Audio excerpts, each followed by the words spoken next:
de saúde de uma pessoa é feita a partir da intensidade com que ela é controlada pela sua versão persona. Ou seja, como é que seu raciocínio egóico a respeito das coisas como é o seu raciocínio egóico a respeito das coisas de sua vida. Algumas vezes, encontramos pessoas que quase não apresentam manifestações desagradáveis a nível físico, sendo aparentemente saudáveis. Vistas, porém, pela ótica da psicoterapia reencarnacionista, estão em um estágio em que os sinais e os sintomas ainda não apareceram, mas não tardarão, pois avaliando-se pelo raciocínio espiritual, observa-se o egoísmo e egolatria, uma tendência materialista, etc. É o caso, muitas vezes, de pessoas bem-sucedidas e saudáveis, com amplo predomínio de sua persona. Mas em breve surgirão a nível físico as manifestações de seus erros, enganos psíquicos e espirituais.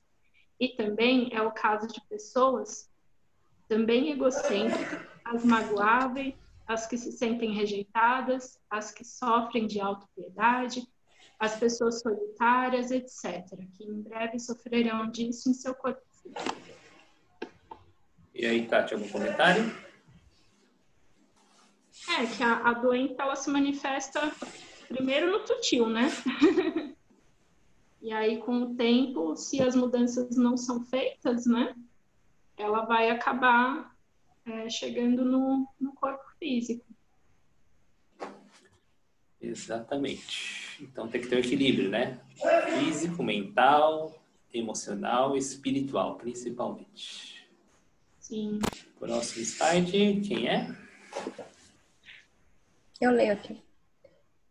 Para a psicoterapia reencarnacionista, o importante é encarar e tratar as pessoas a partir dos seus aspectos mentais, pensamentos, que criam e mantêm os aspectos emocionais, sentimentos, o que abrange a sua visão a respeito da vida, a sua interpretação equivocada dela, da sua própria existência e objetivos. A psicoterapia reencarnacionista, sendo uma terapia que tem seu foco nos pensamentos das pessoas, tem a capacidade de poder modificar o raciocínio equivocado que os doentes físicos ou psíquicos têm de sua infância, de sua vida e dos coadjuvantes de sua atual encarnação. Por isso, ela consegue, em pouco tempo, mudar o enfoque a respeito disso e, com essa mudança, diminuir naturalmente os sentimentos que estavam atrelados ao equívoco e às doenças físicas que originaram-se deles. Se a repercussão física ainda não se instalou, a correção do raciocínio funciona preventivamente. Eusênio, algum comentário? Aqui fala que, mudando o raciocínio, se as doenças ainda não tiverem sido manifestadas no corpo físico, é possível que elas não se manifestem a partir da mudança de raciocínio mesmo, né? Que a PR traz.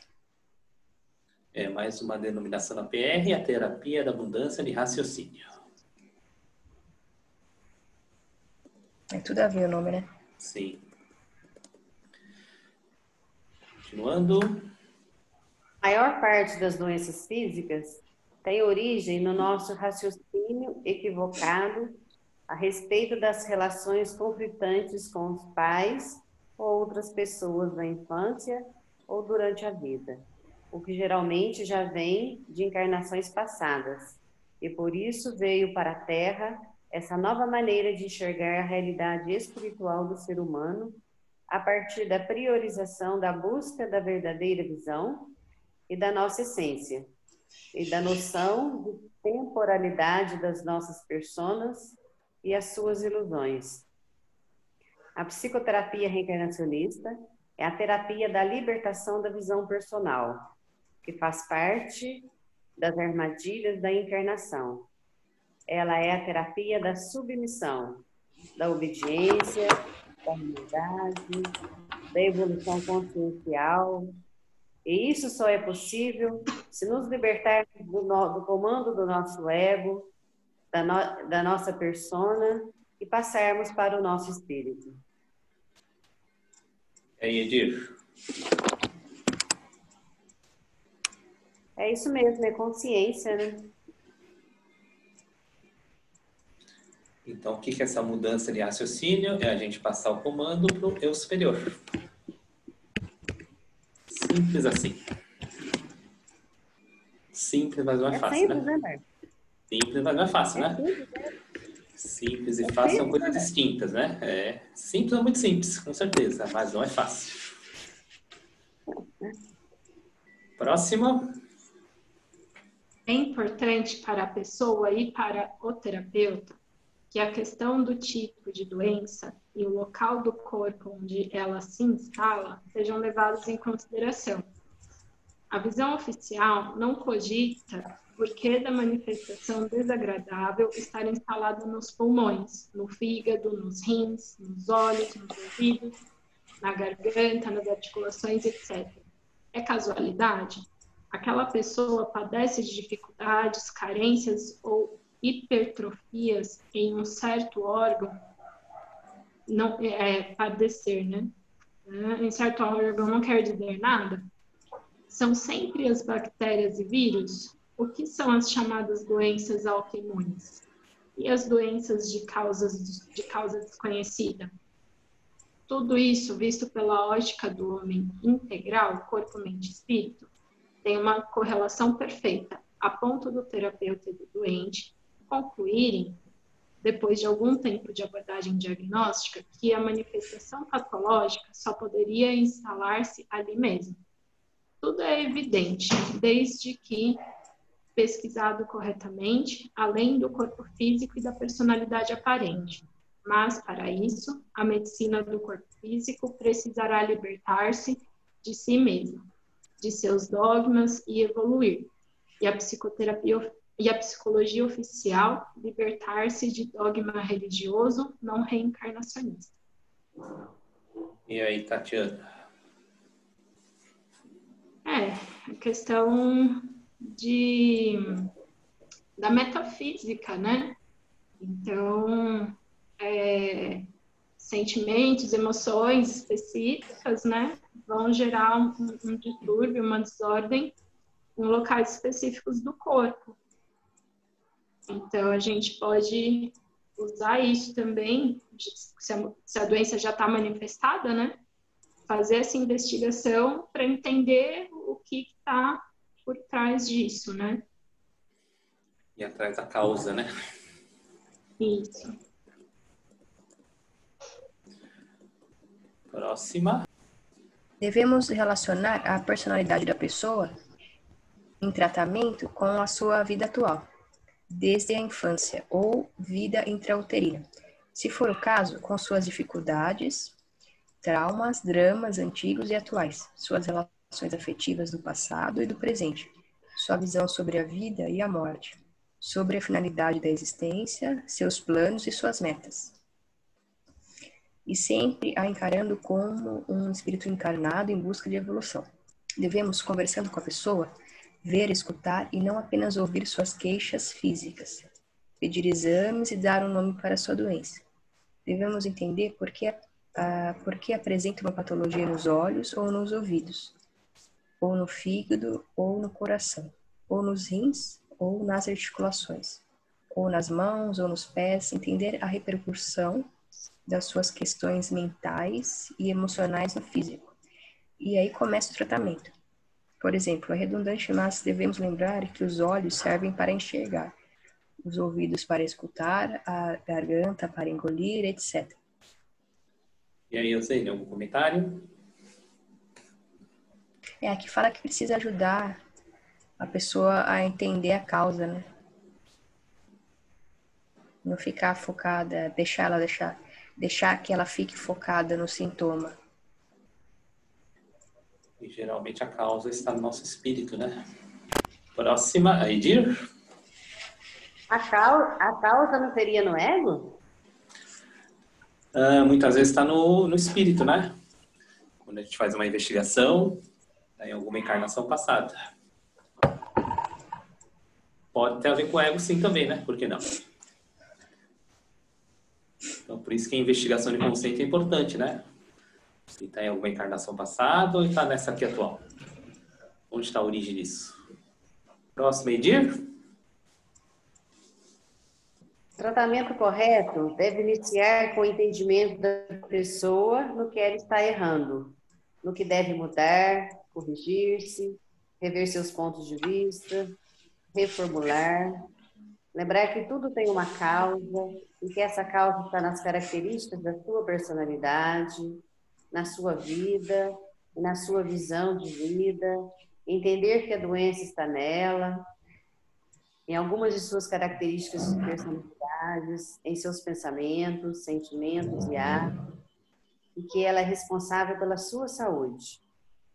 Tratar apenas o físico, sem atender para a causa, sem cuidar do responsável pela doença, é uma visão equivocada e negativa. Infelizmente generalizada, mas que agora começa a mudar.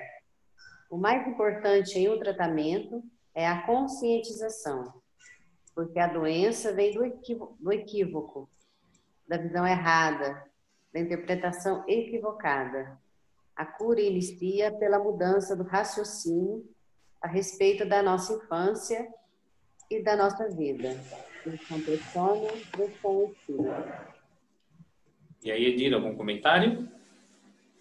Então, na minha vida, né, eu vivo isso, né, com a minha filha que é médica. Ela é só focada no físico mesmo. Tudo que eu vou falar para ela, então, tudo que eu vou falar para ela, minha opinião, é só um ponto de vista meu só. Bom, cada um com a sua visão, né, Edir? E tá tudo certo. Próxima, a Tati. Sim. Quando crianças, enxergamos a nossa vida, os nossos pais, os familiares, as situações do nosso entorno, da maneira como uma criança enxerga. Gosto ou não gosto, é bom ou é ruim. Quando crescemos, levamos conosco essa interpretação daqueles fatos e essa maneira de interpretar a nossa infância e os fatos da vida geralmente agravam os sentimentos que vieram para serem melhorados ou curados nessa atual encarnação. Se não mudarmos essa interpretação, baseada no porquê e no para quê, passaremos toda a nossa vida acreditando na nossa versão da história da nossa infância e dos fatos da vida. E os sentimentos que vieram melhorar, pelo contrário, piorarão. E daí virão as doenças físicas para nos mostrar que estamos errados. Como uma mensagem do nosso eu superior, como diz o Dr. Bach. E aí, Tati? A gente tem várias oportunidades, né? De conseguir mudar para que não precise doer mais, né? Para a coisa não precisar, para os gatilhos não precisarem agravar, né? E chegar a virar uma doença, né? Isso nessa parte do que a gente tem para melhorar. Sempre se perguntando por quê, para que eu estou passando por isso, por que eu estou passando por isso, o que eu tenho em mim que eu preciso passar por isso, o que eu tenho que mudar, o que eu tenho que ver, né? Para aos poucos ir melhorando. Então, se não for pela dor, é pela dor, e se não for pela dor, aí vem o caos, né? Então, aí a doença física já tá beirando o caos ali, né? Aí não tem para onde correr.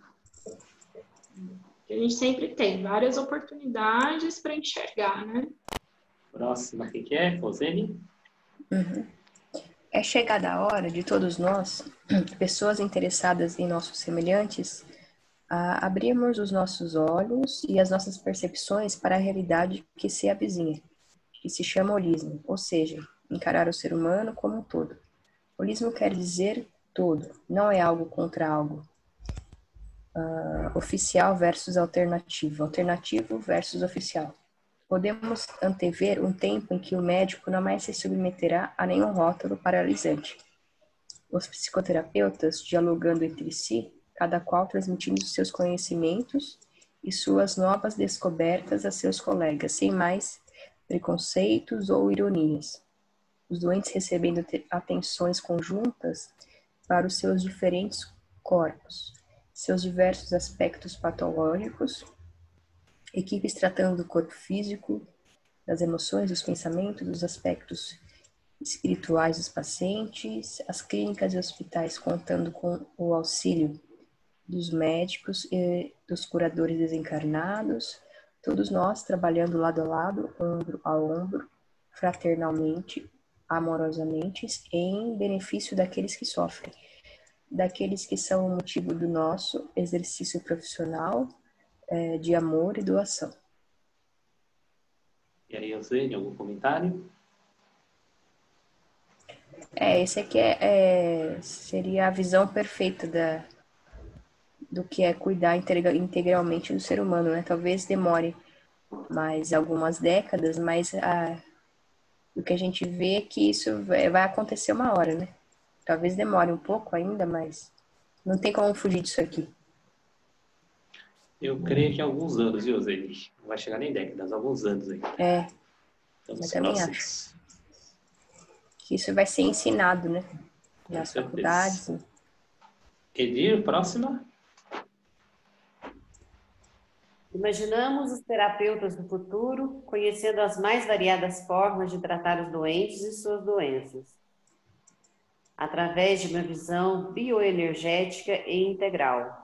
Cada sofredor recebendo o que necessita naquele momento, sejam medicamentos químicos, sejam substâncias energéticas, um passe. Imaginar o fim das disputas, das ilusões limitantes entre todos nós, curadores, em benefício de quem não tem nada a ver com isso, os doentes. E aí, nesse tempo, poderemos dizer que nosso planeta e a humanidade estão se curando e será um tempo de bonança e prosperidade, com o fim das disputas e das competições, e com a generalização da fraternidade entre as pessoas. Aproxima-se um tempo em que o reino dos céus descerá para a terra, trazendo consigo o amor. E aí, Edir? Que esse mesmo será, né, o nosso futuro. Eu desejo que seja em breve, né, essa união, né? Imagina um hospital com tudo isso. Eu lembro, imaginei um hospital, né, com a medicina alopática, com ervas, com tudo, né, que for necessário ali, todo mundo, todos, né, juntos, trabalhando, juntos em prol daquele ser que está, né, naquele leito. É um sonho meu. Eu desejo trabalhar ainda numa época que esteja todos trabalhando juntos. Estamos bem próximos, viu, Edir?